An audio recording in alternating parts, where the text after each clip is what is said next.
Chag Sameach à tous nos amis. Gmar Hatima Tova. Voilà, nous sommes à l'approche de la fête où il a été exprimé clairement Vesamachta bechagecha veitach Sameach. C'est la seule fête où il y a marqué qu'il faut être Sameach. Ça n'a pas été marqué dans Pesach ni dans Shavuot. Mais on apprend que comme on doit être content dans le Sukkot, on va être content même dans Pesach, même dans Shavuot. Et la question qui se pose, en quoi cette simha consiste pendant cette fête? Alors, ce qui est marqué dans la Torah, clairement, explicitement, c'est vraiment la fin de tous les travaux du champ. Et là, la personne récolte entièrement tout ce qu'elle a fait toute l'année. Donc, c'est une fête entièrement matérielle que Akadosh Baruch Hu a donné la tzlaha, il a donné la pluie, il a donné le soleil, il a donné tout ce qu'il faut pour avoir les récoltes nécessaires. Et Baruch Hashem, là, on termine la récolte des fruits, la récolte des céréales. On va rentrer directement dans l'hiver pour labourer et semer, etc., etc. Ça, c'est ce qui a marqué, ça s'appelle Hagasif. Mais il y a autre chose que le Sheikh HaKadosh dirait, quelle est cette proximité et très grande proximité entre Kippour et Sukkot. Parce que finalement, Kippour, c'est peut-être une date voulue, Rosh Hashanah, c'est une date voulue, mais Sukkot, c'est une date proposée pour se souvenir de 40 ans de désert. Pessah, c'est une date déterminée. On est sorti de telle date, on fait telle date. Shavuot, c'est une date déterminée. On est sorti, on a eu la Torah le 6 Bessivan, on fête le 6 Bessivan. Mais Sukkot, c'est une fête de se rappeler qu'on était dans le désert pendant 40 ans. Donc la date, elle est fortuite. Elle ne dépend pas directement de la date.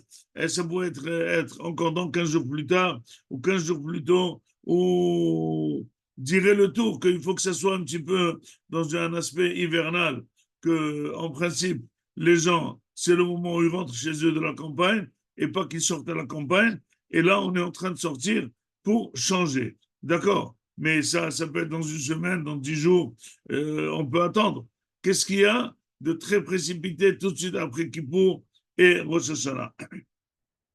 Dirait le Hachir HaKadosh quelque chose de fondamental, que finalement, c'est Sukkot, ça a été exprès fixé après Kippour.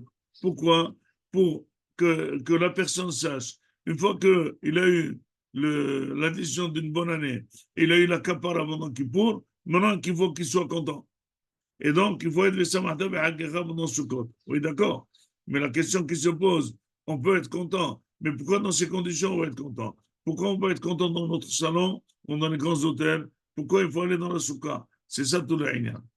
Et en plus, on est en train de prendre les arba'at minim et faire le lulav, le hadas, le etrom et faire les hakafot, remercier Akadosh Baruch Hu, c'est vrai. Mais c'est quoi cette combinaison de deux choses? D'un côté, on est en train de dire merci à Hachem, d'un autre côté, on est en train de sortir de notre confort pour aller à la soukha. Alors, dirait le Hachir Akadosh que finalement, il y a deux manières de rendre heureux la personne. Il y a une manière de lui donner ce qu'il a envie et de lui ajouter. Quelqu'un, il reçoit une prime, quelqu'un, il fait, quelqu'un, il mange plus, etc., etc., c'est bien. Mais il y a une autre manière de le rendre, mais là, super content. Quelqu'un qui a eu un jugement, on peut être en prison pendant 20 ans, et il sort de la prison, et il sort du jugement que finalement tout est annulé, il n'y a rien. Vous savez comment il est content? Il est hyper content. Il est, il voit double. Il est très, il n'y croit pas à ses yeux. Il peut raconter ce miracle pendant des années. Voilà. Je vais être en prison pendant 20 ans, ça n'a rien donné, etc. Baruch Hashem, c'est un S. Il dit à Kadosh Baruch Hu, maintenant vous êtes tous, je vous ai donné la kapara. Ça veut dire pendant pour vous devriez sentir que vous êtes passible de mort. Et moi, j'ai expié vos fautes qui Et maintenant, je veux voir comment vous avez vécu cette situation que vous deviez mourir, et maintenant vous êtes en vie, comment vous remercier. Et bien, sachez que finalement, on est hyper content, hyper content. Et pour marquer le coup, il faut absolument se défaire de tout ce qu'on a de confort pour montrer que maintenant, on est prêt à vivre à n'importe quelle condition. Vous savez, quelqu'un qui est à l'hôpital, qui est malade, et puis tu lui dis, attends 2 secondes, si tu sors, tu aurais besoin de changer de fauteuil, tu veux aménager la maison, il dit, je veux rien, rien que vivre. Et nous, on est en train de vivre ça. On est prêt à tout, sans rien. Encore plus. Quelqu'un qui s'ajouterait du confort matériel pour être content, c'est quelqu'un qui est malade et quand on lui enlève ce confort, il est le plus grand malheureux. Or, dirait le Al-Shir HaKadosh, la meilleure manière de rendre heureux la personne, c'est d'être heureux sans condition. C'est quoi? Baisser les conditions entièrement. Il dit, mais d'accord, mais quelqu'un qui baisse ses conditions matérielles, il souffre. Alors tu dis, sois content, je veux bien, mais j'arrive pas. Il dit, ben, tout simplement, il faut savoir comment déplacer les envies. Jusqu'ici, tu avais des envies matérielles. Après Shana Kippour, tu as des envies spirituelles. Remercier Hachem.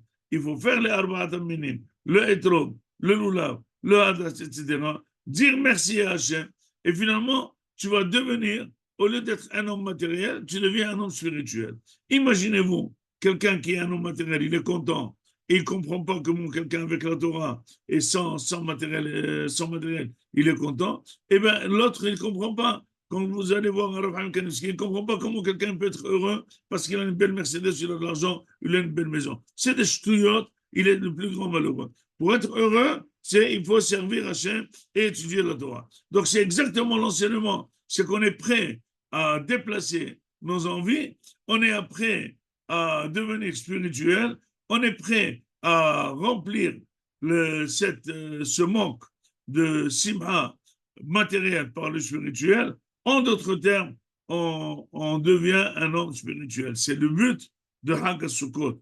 Et c'est pour ça qu'on diminue les, les conditions matérielles pour être très content. C'est là la mitzvah de Bessamata. Et c'est là, cette simha doit être animée de ce sentiment que c'est tellement extraordinaire de vivre dans ce monde que la personne donnerait tout ce qu'elle il donnera tout son argent pour vivre. Donc maintenant, on a passé le Shana Kippour, on a prié ardemment, Hachem nous a écrit les Haïm Tovim Shalom. Alors voilà, on est maintenant en train de remercier Hachem et de déplacer notre centre de gravité vers la spiritualité.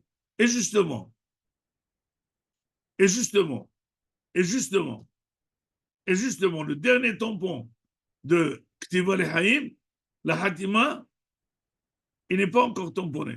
Quand est-ce que ça va être fait au Shana là-bas? Pourquoi? Dis à Kadosh Baruch Hu, tu m'as promis pendant Kippour, tu vas être un homme spirituel, tu vas être très content de prier, très content de faire les mitzvot, tu ne vas plus attacher l'importance aux bêtises, aux énervements, au matériel, etc., etc. Je veux le voir. Je veux voir comment tu es heureux pendant 7 jours. Au moins 7 jours, très heureux, très content, sans condition. Si jamais c'est le cas, sache qu'après avoir terminé le stage de 7 jours de Simha, eh bien, je suis Hotem, Otrem, Lehaim, Tovim, Shalom. Donc, on est en examen. On est en examen. Est-ce qu'on arrive à être heureux dans ce monde? Akadosh Baruch Hu n'aime pas ceux qui pleurent. Akadosh Baruch Hu n'aime pas ceux qui se révoltent. Il aime ceux qui sont très contents de ce beau monde qu'il a construit et qui profitent. Ça veut dire qu'il sait profiter de ce monde. Une fois, j'ai expliqué que le créateur de Mercedes allait se promener, il n'avait rien à faire, c'est un très grand riche. Il se promenait dans les usines et il faisait des comptoirs d'études avec les chefs de chaque usine de fabrication. Mais il ne disait pas qu'il était le chef, c'était un conseiller. Et là, il rentre dans un conseil. Et là, tu vois le chef qui lui dit, le chef de cette usine ici, en Allemagne, il lui dit, tu vois que le guidon que vous avez conçu, franchement, les guidons des Fiat est beaucoup mieux. Les fauteuils, ça endort les gens. Le verre là coupé, la glace coupée devant, que tu as commencé à râler énormément. Et là, tu vois bien que quelqu'un, il parle, il lui dit dans les oreilles, sache que tu parles, au créateur de Mercedes. C'est lui le. Alors, il a changé tout de suite de disque. Il a dit, je voulais vous dire à propos que le guidon, les gens ne comprennent pas très bien comment l'utiliser. Je suis sûr qu'il y a eu énormément d'investissements pour la conception de ce guidon, mais les gens ne savent pas le conseiller. Même le fauteuil, les gens n'apprécient pas, ils pensent que c'est un fauteuil normal. Mais avec le bourrage qui est fait de ce côté, etc., je suis sûr que vous avez une idée conforme. Nous voudrons demander à M. Mercedes de nous dire quel est le fond des idées, quel est le fond de chaque chose que vous avez créée dans cette voiture pour qu'on puisse expliquer, pour qu'on puisse utiliser au meilleur, de la meilleure manière la voiture. Parce que les gens ils pensent que c'est une voiture normale. Non, c'est une voiture extraordinaire, mais il faut qu'ils comprennent exactement de quoi il s'agit. Rabotaï, celui qui se plaint dans ce monde, ça veut dire à Kadosh Baruch Hu que c'est un mauvais fabricant. Mais dire qu'on est malheureux parce qu'on ne sait pas utiliser ce mot, et on l'utilise à mauvais escient, c'est comme j'ai des amis, ça me dit, monsieur, vous mangez mal, vous mangez du sucre, vous mangez, etc., etc. Ça, c'est bien. Ça veut dire que nous, on ne sait pas profiter de ce monde comme il faut pour être heureux comme Hachem l'a conçu. Pour ce faire, regardez les gens les plus heureux, qui ont le moins de problèmes, de quoi ils sont heureux, et vous allez très bien voir. Ce n'est pas le matériel qui les rend heureux, c'est la spiritualité, c'est la droiture de la personne, c'est la Torah qui les rend heureux, et sur ça c'est marqué, Besamata behagecha vehaita ach sameach. Chag sameach lekulam.